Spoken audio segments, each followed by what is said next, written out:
We're building a great new entrance here, but let's not jump ahead of ourselves. Let's crumble this apart and actually break it down and see how we got there. Now, I wanted a great entrance for this area that would kind of accent the whole thing and give it a nice vibe, that nice 90s vibe like you were talking about before, kind of that stale, unmaintained vibe. And I think, I'll be honest, I think it was about perfect the way I did it. I don't think my build style is yet, even after all these years playing, is yet up there with some people, but I really think I did a good job on this. I did reference a few things. Was going for that small town park feel, and really it was one of them things where it's kind of like, I don't know, it's hard to explain, but you can see the guests are actually kind of excited to get up into there, and I didn't really want to fight too hard with them. I know you can turn them off, but all I'm doing here is creating, it instantly deletes wherever you place it, so I'm kind of creating an empty space that's perfect for the tiles of the buildings, and then I can use the way that they've cleaned the pathing tool up so much, I can use that to kind of fill in the rest of the gaps and just make it all nice. And I will never ever get tired of this pathing tool. There was only one time, and I think it's in like 2 episodes from this one, because I've this weekend's been nuts. I filmed like 5 episodes of Agathas Funland while working on Demonic Carnival, and due to a file issue, Demonic Carnival is actually slightly on hold, but it'll still premiere this weekend. Again, I'm gonna do another middle of the night upload for this video. I'm trying to get the algorithm off of my demographic and try to get my videos out to more people. I have noticed it gets higher reach, but the CTR is going down a lot. If you know much about YouTube, then you know what I'm talking about with CTR. If you don't, go ahead and look it up. It's fascinating. The CTR is essentially the number of times YouTube shows your content, and then the percentage of people that actually click it. And when your CTR is low, it could be either you're being served to a demographic that doesn't necessarily have interest in your video, and or, because I say and or, you potentially have a poorly done thumbnail or poorly done title. And let me tell you something, as a content creator, the title and thumbnail fight is just forever. It never stops.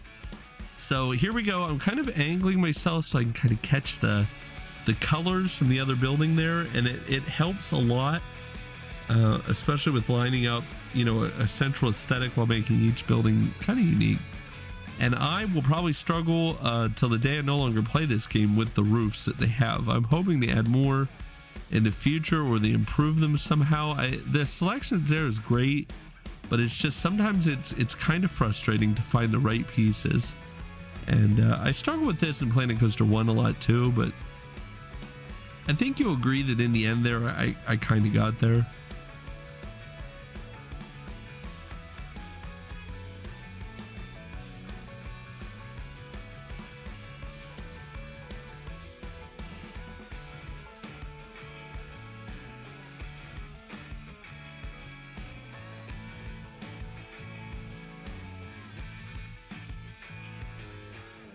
You'll see here that I'm kind of testing out different color schemes, different layouts. I think I settled on this. There's some annoying Z fighting right on the corner of that building, and it'll distract me until the end of this video, but it doesn't matter now. I can't really, it's been resolved. It's just in that moment that particular piece decided to flicker in and out of existence with the other one. So it just looks like a dead light on fast forward. I don't know. It doesn't flicker that hard in the game. This is sped up by about 4 times. And then you can see me just sort of daydreaming here.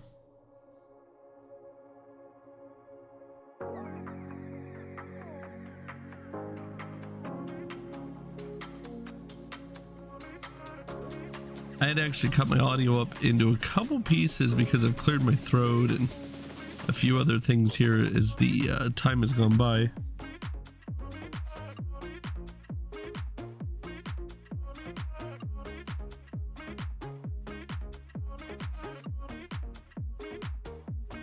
I started zooming out to kind of get a look here at the general area that we're dealing with. I know that I want in this area, I kind of want a space maybe for a building, and then I wanted to go inside the buildings here to see if it was dark inside. I must have a setting I've got to work on or something that's gonna make it totally dark inside. I haven't quite figured that out yet, but eventually I will. Then I struggled with the rotation issue in Planet Coaster 1 a lot. I really did, and it was terrible, but I love these lights. I love how they look inside the buildings. I love how they function. And then I backed way out because I started to realize it was raining and raining and raining. And spoiler alert, it rains through the next 4 episodes. It's like rain got stuck. We had this happen in Minecraft. To play Minecraft. In that case, too many players on the server, I think forgo sleep or skip the night or something. And it's just the rain builds up and then it just doesn't stop. It's some kind of bug in like the paper servers, which is like, you know, the modified version of Minecraft used for servers. And word of advice here, and I think it's a good one, don't try to get creative with roofing. You'll see me struggle for quite a bit here with different roofing patterns to try to get the right look and feel. I know what I was going for, and getting there was odd. And you can see me kind of struggle with that a lot here. And then same here. I built the base of the building without regard for dormers, and that sucks because the building is an odd number or an even number. I can't remember. One way works, one way doesn't. And it looks like in this case it's 10. Yeah, it's an even number. Odd numbers work a lot better because you have an exact middle that's 1. In this case, you have an exact middle that's 2 tiles wide, and that does not help when you're trying to do symmetry with 3 pieces. So lesson learned. Yeah, lesson learned.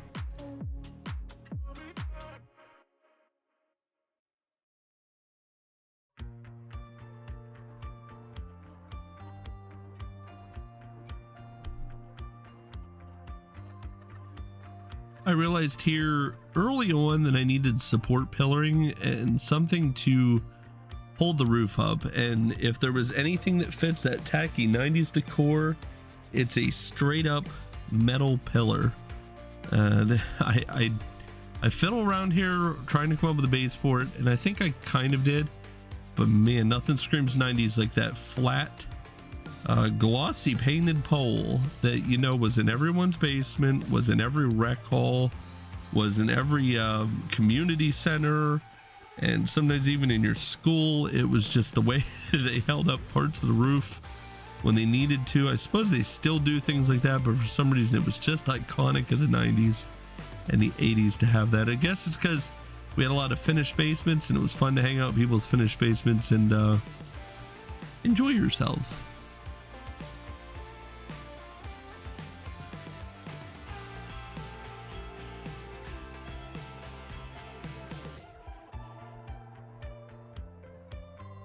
Here you see more of that tasting that I do, where I just kind of sample things. I know that there would be people working in these little cubicles or perhaps standing in there, so you'd want to have a way for them to look out at the lines, and I think that window looks to me like the type that would slide open sideways.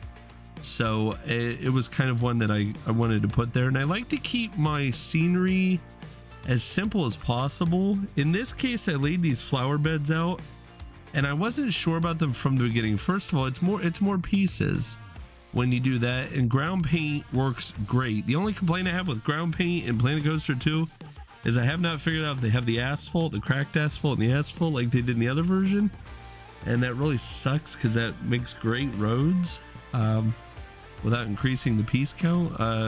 But in this case, you do have staff only walkways, which I have used as a roadway in this world. Not in this episode, but in a future episode you can see it. As you're watching this, the park is actually much further along than this in real life, and it's just how YouTube content creation works. It's funny because I'm doing the voiceover for the video after playing the game. I don't like to do that during the game. I used to do it, and sometimes my dialogue just doesn't match what's happening or it gets chopped up when there's a part I have to chop. So in this case, I do all the chopping, then I play the rendered video without any audio, and I just do the voiceover on top of it.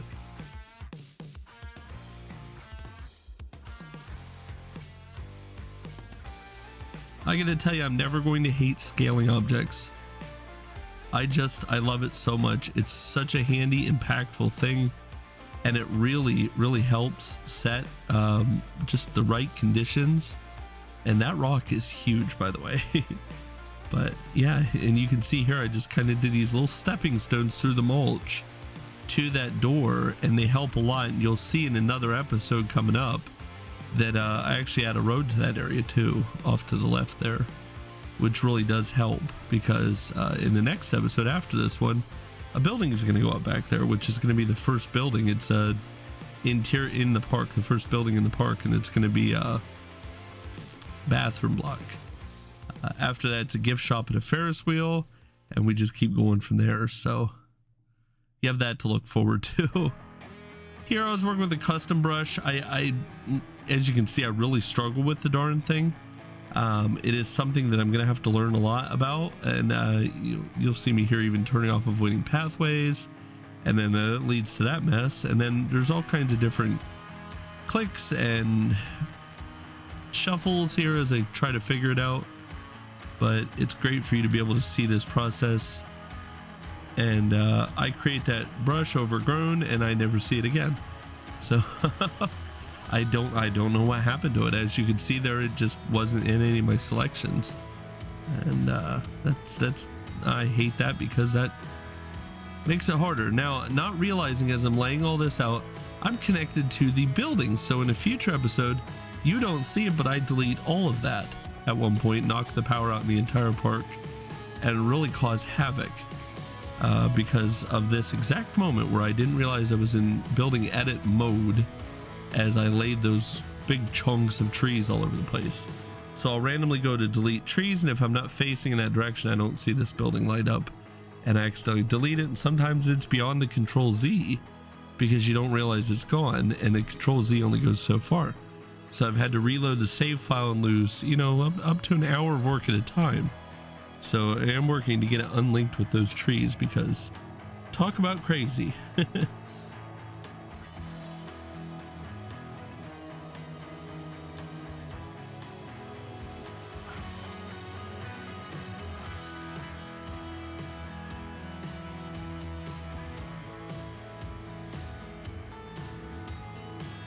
Here we go with me doing some terrain paint. Finally, I did get rid of a lot of that garden mulch, and I like Iron Maddie's advice. I learned how to terrain paint from Iron Maddie, and if you've never actually seen that video, go to Iron Maddie's page.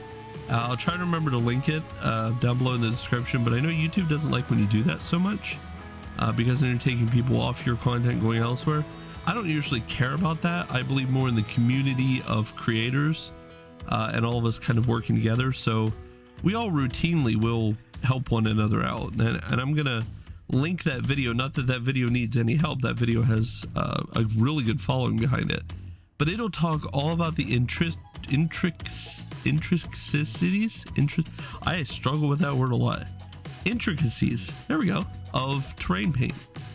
And Jason will forever, by the way, struggle with moving objects. I get this bizarre floaty thing when you go to move something. I think it has something to do with how I push shift, but you can see it happening there.